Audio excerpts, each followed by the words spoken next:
কল্পনা করা যাক, মানে চারিদিকে শুধু দিগন্ত বিস্তৃত তপ্ত বালুরাশি, মাথার ওপরে প্রখর সূর্য আর তাপমাত্রা অনায়াসে ১০০ ডিগ্রি ফ্যারেনহাইট ছাড়িয়ে যাচ্ছে। হ্যাঁ, আর মাইলের পর মাইল কোথাও কোনো গাছ বা পানির নামগন্ধ নেই। একদম। প্রাচীন মিশরীয় বা রোমানদের মতো পরাশক্তিগুলো, যারা কিনা তখন পুরো দুনিয়া ছষে বেড়াচ্ছিল, তারা কিন্তু এই অঞ্চলটিকে পুরোপুরি এড়িয়ে চলত। তাদের কাছে এটা ছিল কেবলই এক প্রাণহীন শূন্যতা। রাইট।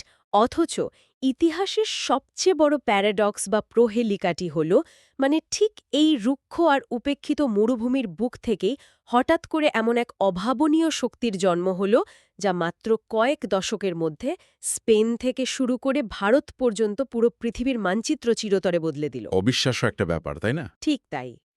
কিভাবে এটা সম্ভব হল, বা ঠিক কি লুকিয়েছিল এই মরুভূমির বালুতে?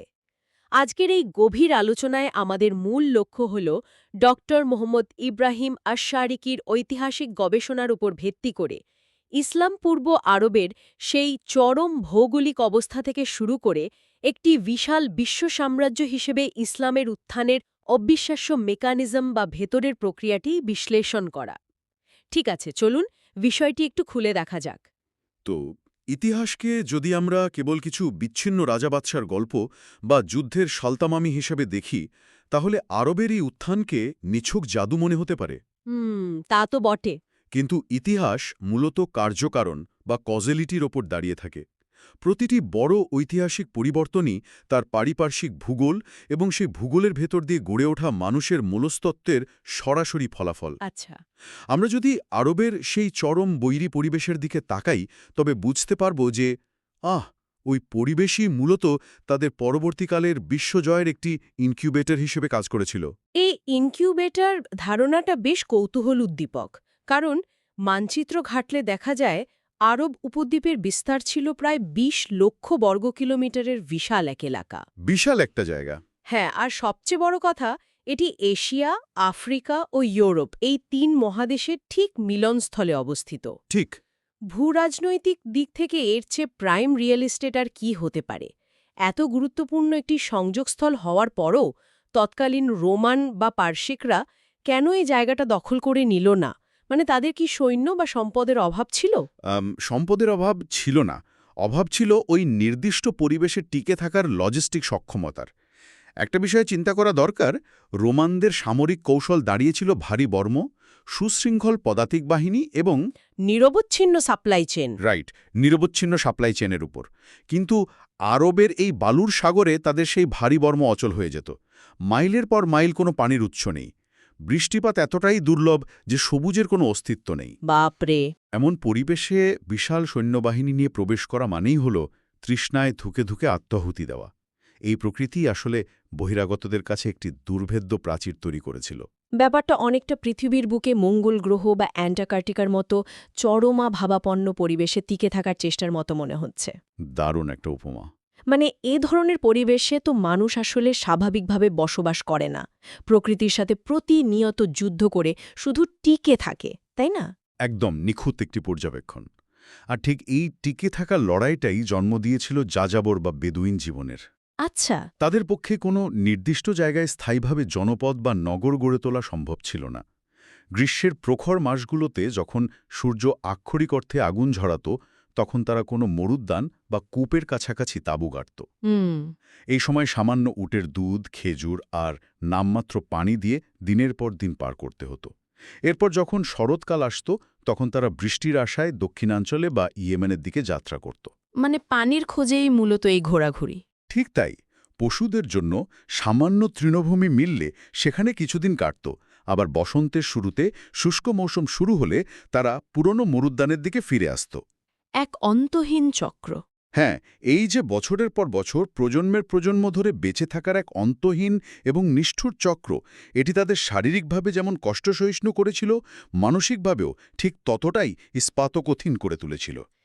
এই হাড়ভাঙা জীবনযাত্রার একটা মনস্তাত্ত্বিক দিকও নিশ্চয়ই ছিল। মানে ক্রমাগত এক জায়গা থেকে অন্য জায়গায় ঘুরে বেড়ানো, আর প্রকৃতির সাথে এই যুদ্ধে তো একা বেঁচে থাকা বা সারভাইভ করাটা রীতিমতো অসম্ভব। অসম্ভব, একদম। এই শূন্যতা থেকেই কি তাদের সমাজ ব্যবস্থার ওই অদ্ভুত নিয়মগুলো তৈরি হয়েছিল? আমরা ইসলাম পূর্ব আরবের আতিথেয়তার কথা খুব শুনি। হ্যাঁ, এটা খুব বিখ্যাত একটা ব্যাপার। কোনো আগন্তুক নাকি তাঁবুতে এসে আশ্রয় নিলে কারণ জিজ্ঞাসা করার আগেই তাকে ৩ দিনের জন্য পূর্ণ নিরাপত্তা ও খাবার দেওয়া হতো। শুনতে বেশ শৌখিন আর রোমান্টিক মনে হয়।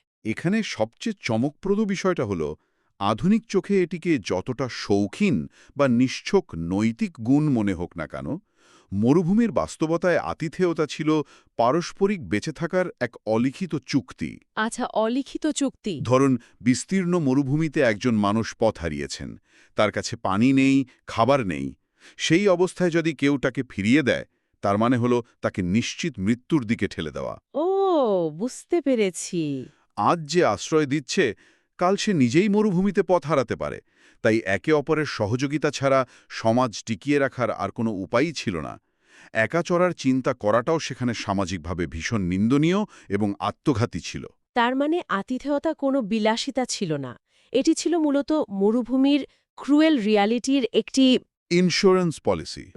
Insurance policy. পরবর্তীতে তো আমরা দেখতে পাই স্বয়ং রসুলুল্লাহ সাল্লাল্লাহু আলাইহি সাল্লাম এই প্রথাটিকে সমর্থন করেছিলেন এবং ৩ দিন পর্যন্ত আতিথেয়তা পাওয়াকে মেহমানের হক বা অধিকার বলে ঘোষণা করেছিলেন।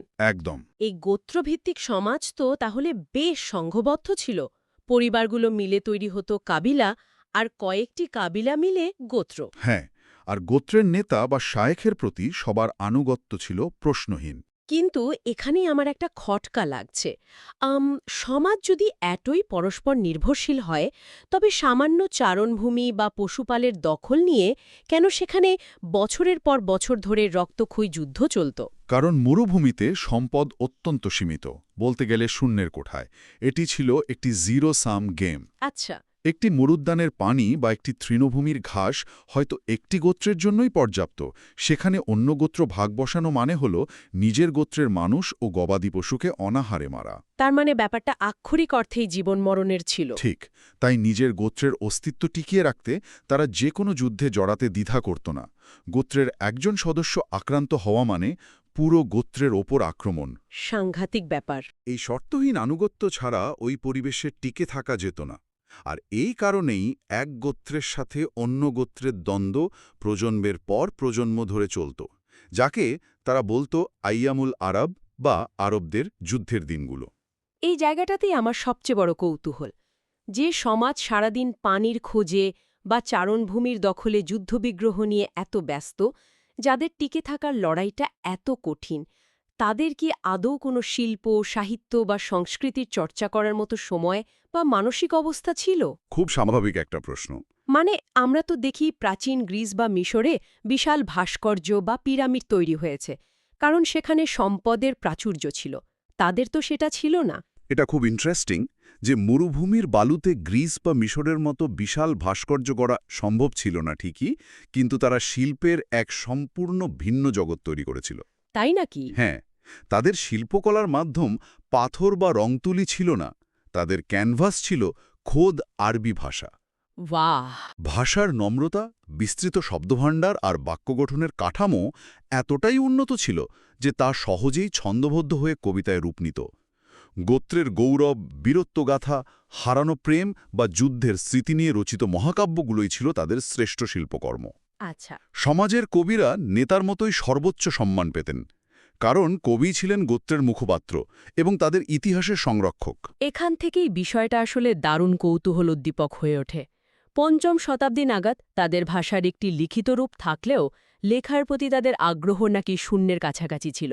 সবকিছুই চলত মুখে মুখে। একদম তাই। তাদের স্মৃতিশক্তি নাকি এতটাই অবিশ্বাস্য ছিল যে হাজার হাজার পংক্তির দীর্ঘ সব কবিতা, এমনকি ঘোড়া বা উটের বংশলতিকাও তারা অনায়াসে মুখস্থ করে ফেলত। হ্যাঁ, আর ইসলাম পূর্ব যুগের সর্বশ্রেষ্ঠ ৭টি কবিতাকে বলা হতো মুয়াল্লাকাত বা ঝুলন্ত কবিতামালা। এই ঝুলন্ত নামটা কেন হলো? বলা হয়ে থাকে এই কবিতাগুলো কাবাঘরের দেয়ালে ঝুলিয়ে রাখা হতো, অথবা এগুলো তাদের হৃদয়ে এতটাই গেঁথে থাকত যে একে ঝুলন্ত কবিতা বলা হতো। প্রশ্ন হল, কোনো এক্সটার্নাল ড্রাইভ, আর্কাইভ বা কাগজ ছাড়া শুধু মগজের ওপর ভর করে এত বড় সাহিত্যের ভাণ্ডার প্রজন্ম থেকে প্রজন্মে টিকিয়ে রাখা কেন জরুরি ছিল? এটি বুঝতে হলে আমাদের আধুনিক প্রযুক্তির একটি ধারণার সাহায্য নেওয়া যেতে পারে। ধরুন, ওপেন সোর্স ব্লকচেইন। ব্লকচেইন ব্যাপারটা একটু খুলে বলবেন? ব্লকচেইন যেমন অসংখ্য কম্পিউটারের ডেটা ডিস্ট্রিবিউট করে রাখে, ফলে কেউ একা তথ্য বিকৃত করতে পারে না, ঠিক তেমনি আরবদের এই মৌখিক কবিতাও কাজ করত। আচ্ছা, বুঝতে পারছি। একজন কবি যখন মেলায় বা লোকালয়ে কবিতা আবৃত্তি করতেন, তখন শত শত মানুষ তা মুখস্থ করে ফেলত। এই কবিতাগুলোই ছিল তাদের ইতিহাস, তাদের গোত্রের লেজেন্ড। তার মানে সবার মাথায় একই ডেটা সেভ করা থাকছে। ঠিক তাই।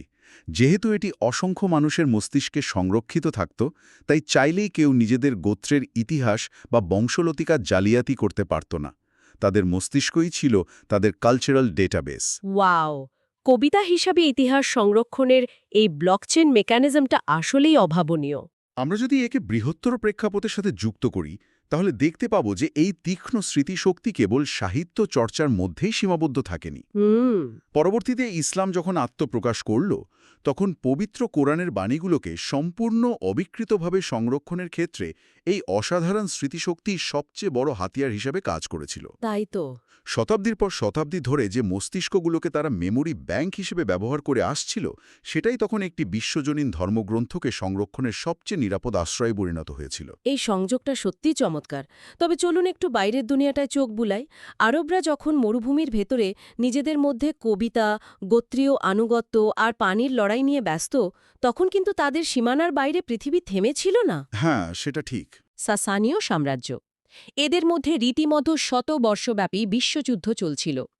রোমানরা সিরিয়া ফিলিস্তিনের নিয়ন্ত্রণ নিয়েছিল, ফলে আরব বণিকরা দক্ষিণের ইয়েমেন থেকে উত্তরে সিরিয়া পর্যন্ত বাণিজ্য করার সুযোগ পায়। হ্যাঁ, বাণিজ্য রুটটা বেশ সক্রিয় ছিল। এমনকি ভারত বা ইটালির মতো দূর দেশের পণ্য তারা কেনাবেচা করত।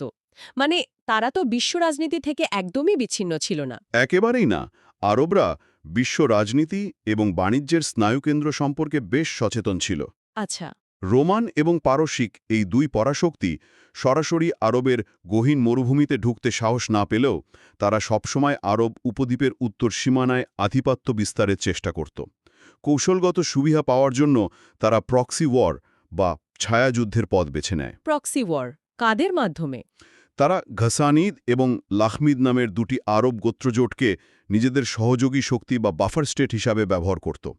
ঘসানিদরা ছিল রোমানদের বেতনভুক্ত ঢাল, যারা বর্তমান জর্ডান সিরিয়া সীমান্তে পাহারায় থাকত। আর লাখমিদরা দক্ষিণ মেসোপোটামিয়ায় পার্সিকদের হয়ে কাজ করত। পরাশক্তিগুলো প্রচুর অর্থ ও অস্ত্র দিয়ে এই আরব গোত্রগুলোকে একে অপরের বিরুদ্ধে লড়িয়ে দিত। পরাশক্তিগুলো হয়তো দাবার বোর্ডের মতো ঘুঁটি চালছিল, কিন্তু মজার ব্যাপার হলো এই প্রক্সি যুদ্ধগুলোতে জড়িয়ে ঘাসানিদ আর লাখমিদদের মতো সীমান্ত গোত্রগুলো দুর্বল হলেও মূল আরবের ভেতরের গোত্রগুলো কিন্তু এই সংঘাত এড়িয়ে চলত। রাইট, তারা নিজেদের দূরত্ব বজায় রেখেছিল। তারা দূর থেকে এই পরাশক্তিগুলোর দুর্বলতাগুলো দেখছিল এবং দুই সাম্রাজ্যের সাথেই লাভজনক বাণিজ্য চালিয়ে যাচ্ছিল। হ্যাঁ, আর অন্যদিকে দক্ষিণের ইথিওপিয়ার আকসুম সাম্রাজ্য ইয়েমেনের বাণিজ্য পথ নিয়ন্ত্রণের জন্য পারস্যের সাথে দ্বন্দ্বে লিপ্ত ছিল। এত সব পরাশক্তির চোখ রাঙানি সত্ত্বেও ওই বিশাল মরুভূমি কিন্তু আরবদের বাইরের আক্রমণ থেকে রক্ষা করছিল। একদম। ঠিক এই কারণেই বাইরের কোনো রাষ্ট্রের পক্ষেই মূল আরব ভূমি দখল করা সম্ভব হয়নি। এই ভূখণ্ডকে তারা বলতো জাজিরাতুল আরব বা আরবদের দ্বীপ। চারদিকে বিশাল সাম্রাজ্যের সংঘাত আর মাঝখানে মরুভূমি দিয়ে ঘেরা এক স্বাধীন দ্বীপ। ঠিক। আর এই আরবদের দ্বীপ বা জাজিরাতুল আরব ধারণাটি কেবল রাজনৈতিক স্বাধীনতার জন্যই গুরুত্বপূর্ণ নয়, বরং তাদের মনস্তাত্ত্বিক এবং ধর্মীয় কাঠামোর জন্য অত্যন্ত তাৎপর্যপূর্ণ।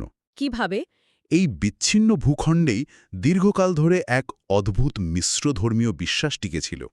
মক্কায় অবস্থিত কাবাঘরটি নির্মাণ করেছিলেন হজরত ইব্রাহিম ও তার পুত্র ইসমাইল আলহিসাল্লাম, যা মূলত একত্ববাদের প্রতীক হিসেবে তৈরি হয়েছিল।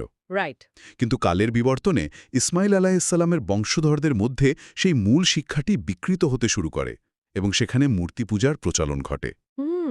এই বিকৃতির মাত্রাটা এতটাই তীব্র ছিল যে রাসূলুল্লাহ সাল্লাল্লাহু আলাইহি ওয়াসাল্লামের সময়ে কাবার ভেতরে ৩৬০টি মূর্তি স্থাপন করা হয়েছিল। হ্যাঁ, ৩৬০টি মূর্তি। প্রথমে হয়তো ঈশ্বরের গুণপ্রকাশের প্রতীক বা পূর্বপুরুষদের সম্মান জানাতে পাথর বা কাঠের মূর্তি বানানো হয়েছিল, কিন্তু পরে সেগুলোই স্বতন্ত্র উপাস্যের রূপ নেয়। কিন্তু খুব ইন্টারেস্টিং একটা ব্যাপার হলো, এতগুলো মূর্তির পূজা করা সত্ত্বেও আরবদের মন থেকে ইব্রাহিম ও ইসমাইল আলাইহিসসালামের শিক্ষা সম্পূর্ণ মুছে যায়নি। না, একেবারে মুছে যায়নি। তারা তখনও এই দুই নবীকে সম্মান করত, কাবার তাওয়াফ করত এবং আল্লাহর ধারণাও তাদের মধ্যে প্রচলিত ছিল। এটি একটি গুরুত্বপূর্ণ প্রশ্নের জন্ম দেয়। তারা যদি এক ঈশ্বর বা আল্লাহর অস্তিত্বে বিশ্বাসী করত, তাহলে এতগুলো মূর্তির প্রয়োজন কেন পড়ল? হ্যাঁ, এটাই তো কনফিউজিং। এর একটা গভীর সমাজতাত্ত্বিক এবং মনস্তাত্ত্বিক ব্যাখ্যা রয়েছে।